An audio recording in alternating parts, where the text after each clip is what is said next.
काल जो पीएच होता तो पीएच आज का नाहीये आणि काल ज्या रंगाचं पाणी होतं त्याच रंगाचं पाणी आज आहे। मग काल जो पीएच चेक आम्ही केलेला तो कसा हाय होता, 2.0 तो घातक पीएच कसा होता, ऍसिड कसं होतं, मग आज हे जे पाणी आहे याच्यात बदल झाला कसा ते बघा मित्रांनो। तारापूर एमआयडीसीतली ही परिस्थिती आहे। हा पीएच पेपर आहे, मी बुडवलाय बघताय। ह्या पाण्यामध्ये 2.0 हा पीएच आहे आणि ऍसिडचं प्रमाण किती आहे। नमस्कार मित्रांनो, मी अमोल गर्जे तारापूर एमआयडीसी मधील ई प्लॉट मध्ये मी उभा आहे। जसं की तुम्ही काल बघितलेलं, हा जो माझ्या खालचा हा जो गटर आहे एमआयडीसीचा, ह्याचा काल पीएच जो होता तो 2.0 होता। आता आपण या ठिकाणी चेक करतोय बघा, हा पीएच जो आहे हा नॉर्मल पीएच आहे।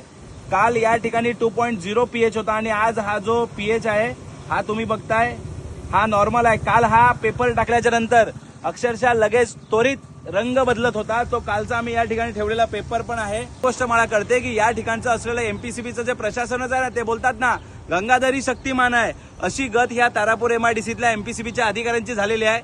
काल ज्या वेळेस मी व्हिडिओ टाकला, काल सायंकाळच्या सुमारास तो व्हिडिओ सोशल मीडियावरती एवढा प्रचंड प्रमाणात व्हायरल झाला आणि पत्रकार बंधूंनी पण तो व्हिडिओ आहे हा न्यूजला लावलेला होता।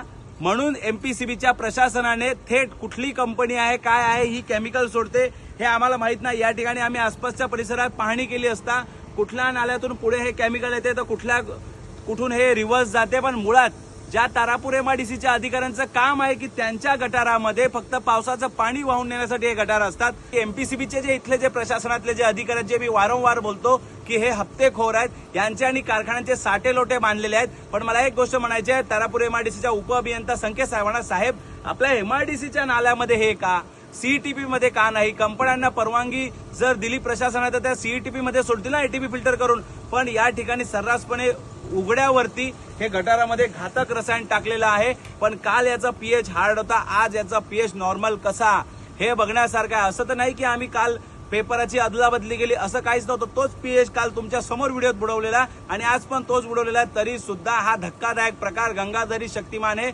एमपीसीबीचं असलेलं चोर प्रशासन जोपर्यंत पर्यावरण मंत्री, इथे असलेले उपप्रादेशिक अधिकारी यांना या ठिकाणाहून काढत नाही तोपर्यंत ह्या तारापूर एमआयडीसी प्रदूषण मुक्त होणार नाही। नक्कीच ह्या वसावेंना माहिती होतं की या ठिकाणी आज सॅम्पल घ्यायला अमोल गर्जे भाग पडेल, म्हणून जे कुठला हा कारखाना हे केमिकल सोडतोय त्या कारखान्याला सांगितलं गेलं। पोलीस प्रशासनाने विनंती आहे, पर्यावरणाचा पूर्ण ऱ्हास सुरू आहे।